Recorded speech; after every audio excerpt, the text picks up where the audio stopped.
Praise the lord. ప్రభు నామనికి మహిమ, ఘనత, ప్రభావములు చెందునుగాక.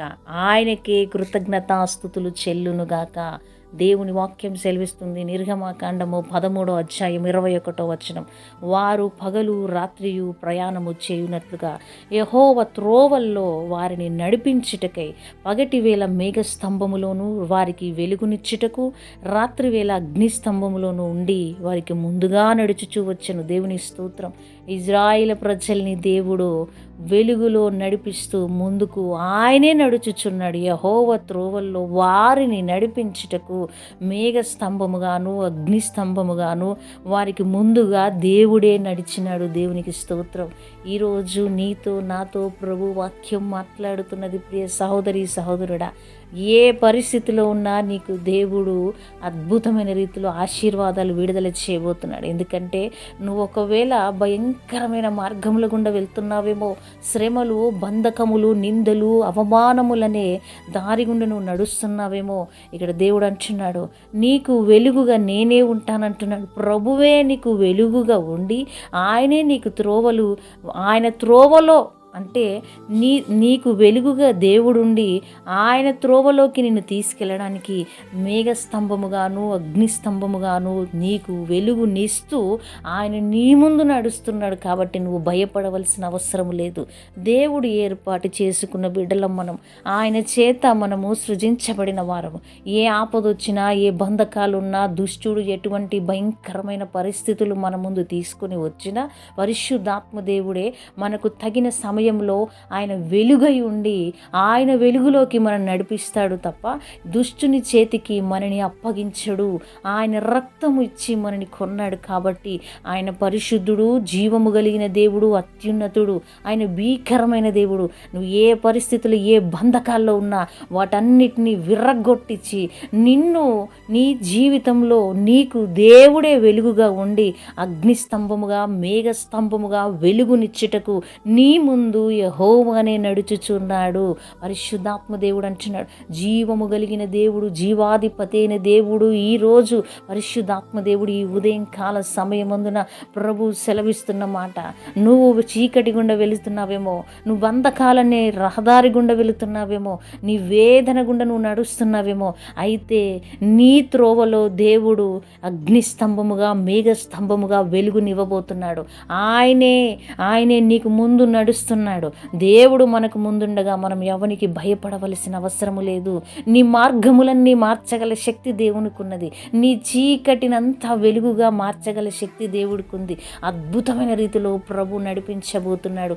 బహు బలమైన కార్యములను దేవుడు మన ముందు నిలబెట్టబోతున్నాడు. ఏ బంధకాల్లో, ఏ అంధకార చీకటిలో చిక్కుకుపోయి ఉన్నావేమో సహోదరి సహోదరుడా, యెహోవా త్రోవల్లో నడిపించుటకే, ఆయన త్రోవల్లో నిన్ను నడిపించుటకు నీకు అగ్నిస్తంభముగా రాత్రివేళ, పగటివేళ నీకు మేఘస్తంభముగా దేవుడు నిలబడి నీకు వెలుగునిస్తూ నీ ముందు ఆయనే నడుచుచూ వెళ్తున్నాడు.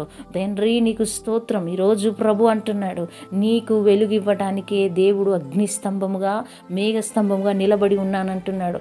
నీ ప్రతి బంధకాలన్నిటినీ దేవుడు తీసివేస్తున్నాడు. నీ వేదన, శోధన, రోదన అంతా కూడా విరగొట్టబడుతున్నది. నిన్ను ఆశీర్వదించి నీకు వెలుగుగా దేవుడే ఉండి నువ్వు వెళుతున్న మార్గములో నీకంటే ముందుగా నడుస్తూ నిన్ను బహుబలముగా దీవించి ఆశీర్వదించి నిన్ను ఒక ఉన్నత స్థలములోనికి ప్రభు తీసుకెళ్ళబోతున్నాడు. కాబట్టి ప్రియ దేవుని బిడ్డలారా, దేనికి భయపడొద్దు. బంధకాల్లో ఉన్న ఇజ్రాయేలు ప్రజల మూలుగులు విన్న దేవుడు, వారికి వెలుగై ఉన్న దేవుడే, వారికి వెలుగునిచ్చిన దేవుడే. ఈరోజు ఆ దేవుడు సజీవుడై ఉన్న దేవుడే మనతో అంటున్నాడు, మీకును నాకును మేఘస్తంభమై అగ్నిస్తంభమై మన మార్గములు, మన జీవితంలో వచ్చిన ప్రతి చీకట్లను, ప్రతి అంధకార శక్తులను తొలగించి వాటిని కాల్చివేసి వాటికి బదులు దేవుడు అగ్నిస్తంభముగా మేఘస్తంభముగా మన మధ్యలో నిలబడి మన ముందు నడుచుచు మన జీవితాలను మరలా వెలిగిస్తూ ఆయన నామానికి మహిమ తెచ్చుకొని ముందుకు తీసుకెళ్దునుగాక. ఆమేన్. తండ్రి నీకు స్తోత్రం చెల్లిస్తున్నాం. ఈ బిడ్డలందరినీ దీవించండి, ఆశీర్వదించండి. ఎంతమంది బిడ్డలు చీకటిలో పడిపోయి ఉన్నారో వారి బంధకాలు తెగిపోయి వారు ఆశీర్వదించబడుదురుగాక, దీవించబడుదురుగాక. ఈ బిడ్డల్ని బ్లెస్ చేస్తున్నాం, బ్లెస్డ్గా ఉంచండి. ఈ బిడ్డల్ని చేతులకు అప్పగిస్తూ నీకు మహిమ, ఘనత, ప్రభావములు చెల్లిస్తూ తండ్రి 21 దినములు ఉపవాస ముగింపు ప్రార్థనలో ఈరోజు ముగింపు రోజులో బహు బలమైన శక్తిని మాకు కుమ్మరించి అత్యంత బలవంతులుగా, అత్యంత నీ అగ్ని అభిషేకముతో మమ్మల్ని నింపి ఈరోజు జరుగుతున్న ఆఖరి ముగింపు సభలో నీ నామము ఘనపరుస్తూ అక్కడ నీ అగ్ని అభిషేకాన్ని అనేకుల మీద కుమ్మరించమని నీకు మహిమ, ఘనత, ప్రభావాలు చెల్లిస్తూ యేసు నామములు అడుగుచున్నాం తండ్రి, ఆమేన్. దేవుని స్తోత్రం. మరి 21 దినముల ఉపవాస ముగింపు ఆఖరి రోజు ఈరోజు. గడిచిన 2 రోజుల నుంచి కూడా మీటింగ్స్ జరుగుతున్నాయి ఢిల్లీ ప్రాంతంలో. ఈరోజు 3వ రోజు, అంటే ఆఖరి రోజు, 21 డే లాస్ట్ రోజు అనమాట. ఈరోజు ఇంకా బలంగా దేవుడు లేవనెత్తబోతున్నాడు. ఆయన బలమైన శక్తినిచ్చి, బలాన్నిచ్చి దేవుడు ఆశీర్వాదకరంగా ముందుకు నడిపించబోతున్నాడు. మీరందరూ కూడా ప్రార్థన చేయండి. ఈరోజు జరగబోతున్న ఈ ఫైనల్ 21 డే లాస్ట్ రోజు ముగింపు సభలో బహుబలంగా దేవుని ఆత్మ అభిషేకము ఈ ఢిల్లీ ప్రాంతములో దిగునట్టుగా మీరందరూ ప్రార్థన చేయండి. ప్రభు మిమ్మల్ని అందరినీ దీవించునుగాక. ఆమేన్.